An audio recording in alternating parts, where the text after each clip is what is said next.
안녕하세요, 차파고입니다. 오늘 아이오닉 5 관련된 영상이 많이 올라오더라고요. 그래서 그거 보다 보니까 이 아이오닉 5가 생각보다 i3에서 모티브를 많이 따온 게 아닌가라는 생각이 들어서 아이오닉 5와 BMW i3 어떤 부분이 닮았는지 한번 설명을 해보겠습니다. 일단 스티어링 형상을 보시면 투스포크 이거는 비슷하다고 말하기엔 좀 민망하긴 하지만 어쨌든 자율주행 시대가 되면은 이렇게 스포크에 3스포크일 필요가 없거든요.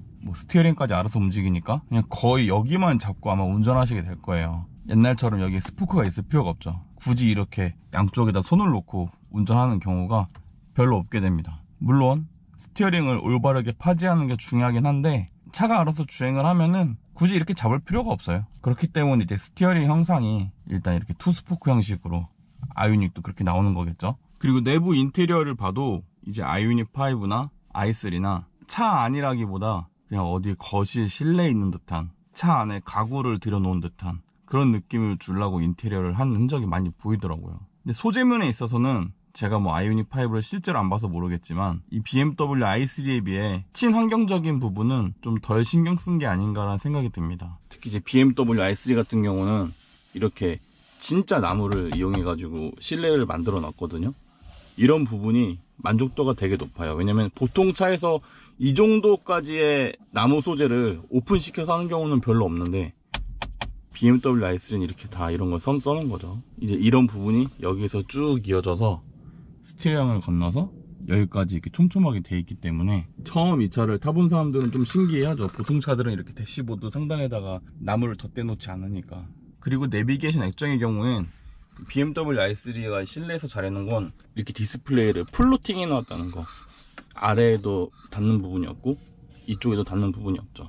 이게 어딘가에 붙어 있는 게 아니라 이 뒤쪽에다가 이런 식으로 고정을 해 놓았는데 앞에서 보면은 스크린이 떠 있는 듯한 모습을 보여주죠. 이게 지금 와서 보면 별로 안 신기한데 2014년식 차라고 생각하면 디자인으로 봤을 때는 앞선 디자인이었다고 생각을 합니다. 계기판도 그 시절에는 이런 식의 전자식 계기판 거의 없었죠. 물론 이 계기판이 아이오닉 5에 비해 엄청 작기는 해요. 사실상 액정 부분은 요만큼밖에 안 되거든요.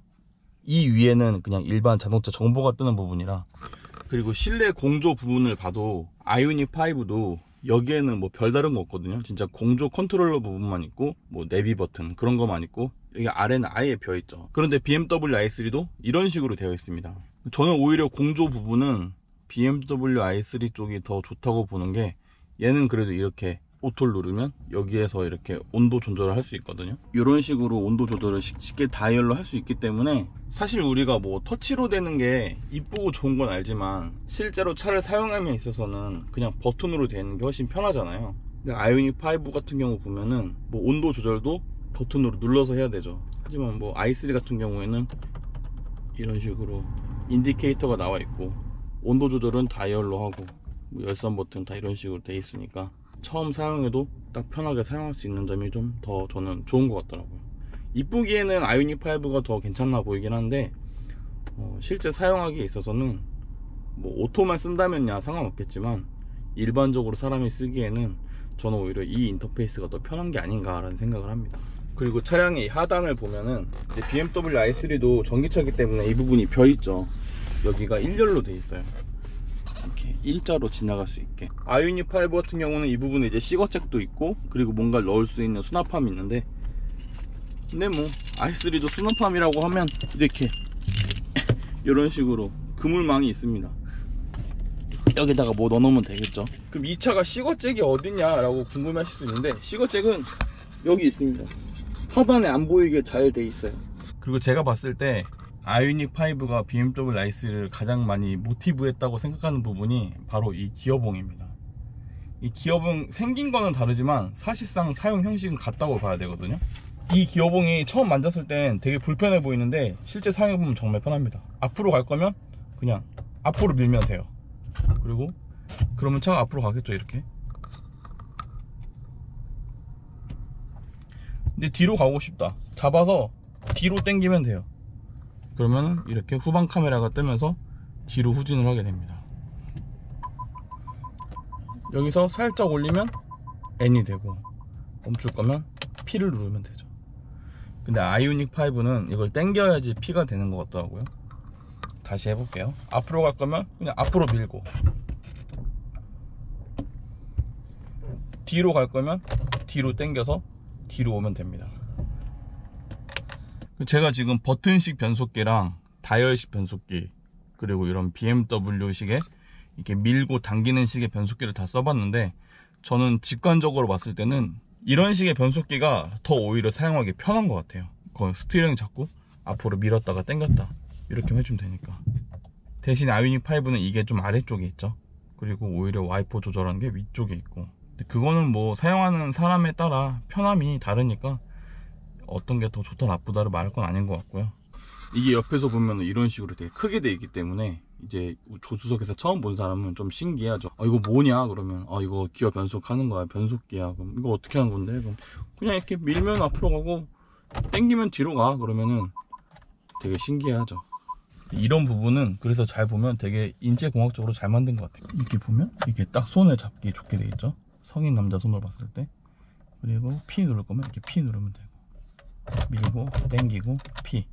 그래서 아이오닉 5를 아마 타시는 분들은 처음에 변속기 왜 이런 식으로 생겼어 하시겠지만, 실제 사용해 보시면 되게 편하실 거예요. 그리고 아이오닉 5에서 살짝 아쉬웠던 부분이 이 아일랜드 센터 콘솔인데, 이런 드라이브 모드는 스티어링에 있고, 파킹 관련해 가지고 이제 후방 센서, 전방 센서 키는 기능은 이쪽에 가 있더라고요.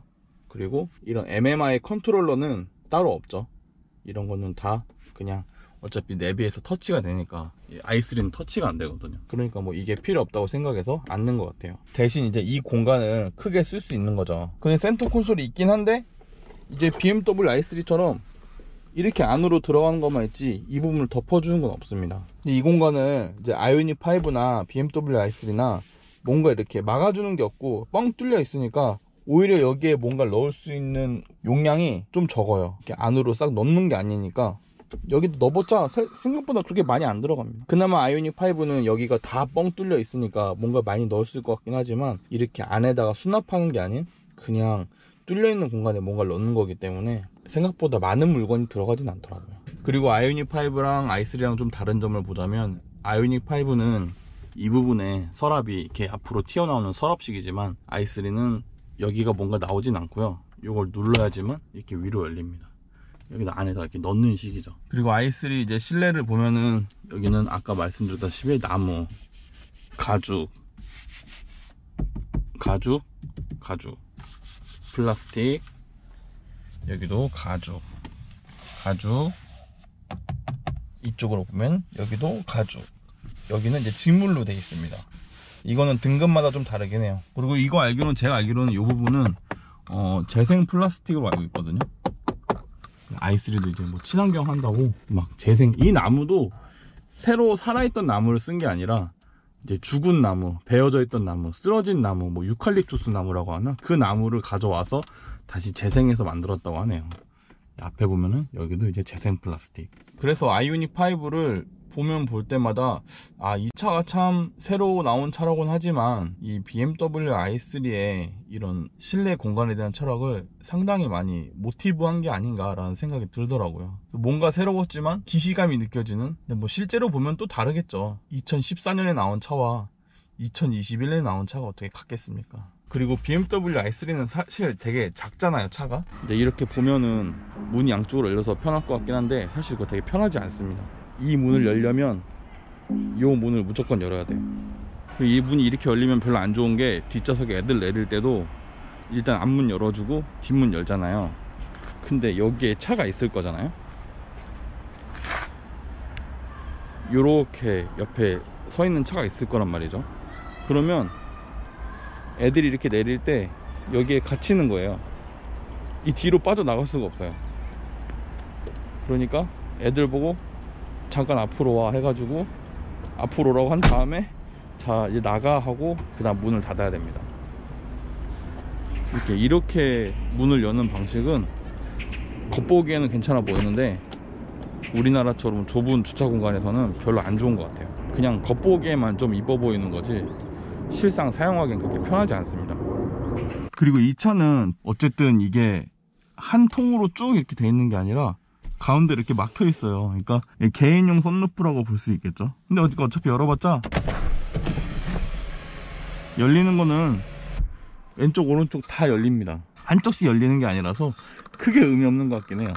그래도 이렇게 열리는 썬루프가 좋으신 분들은 i3를 고르실 거고, 열리는 것보다는 뒤에 통창으로 돼 있는 게 좋다 싶으신 분들은 아이오닉 5를 더 좋다고 생각하시겠죠. 제가 봐도 썬루프는 열리는 것보다 오히려 그렇게 열일은 별로 많지 않으니까 통창으로 되어 있는 게 더 나은 것 같아요. 그러니까 여러분들이 보시기에는 어떠실지 모르겠습니다. 이 무슨 2014년도에 나온 BMW i3랑 현대 아이오닉 5랑 뭐가 실내가 비슷하다는 거냐라고 말씀하실 수도 있는데, 근데 이렇게 잘 보시면 이런 실내 앞에 느낌하고 이런 소재 사용한 거, 그리고 이 부분에 이렇게 여기 뚫려 있는 것까지, 이런 거 잘 보시면 대놓고 따라한 것 같진 않지만, 아, 우리도 차를 저런 느낌으로 한번 만들어 볼까? 라는 게 아이오닉 5에서 느껴져요. 근데 그게 전 나쁘다고 생각하진 않아요. 그냥 앞으로 나오는 전기차들은 어차피 파워트레인이 없으니까 그냥 이런 식으로 만들어도 되는 거잖아요. 최대한 공간을 넓게 이 차 안이 그냥 집 안에 있는 것 같은 느낌이 들 수 있도록 그렇게 만든 거 아닌가 싶습니다. 그래도 실제로 아이오닉 5 나오면 직접 한번 타서 앉아서 봐야겠죠. 빨리 차가 나왔으면 좋겠습니다. 감사합니다.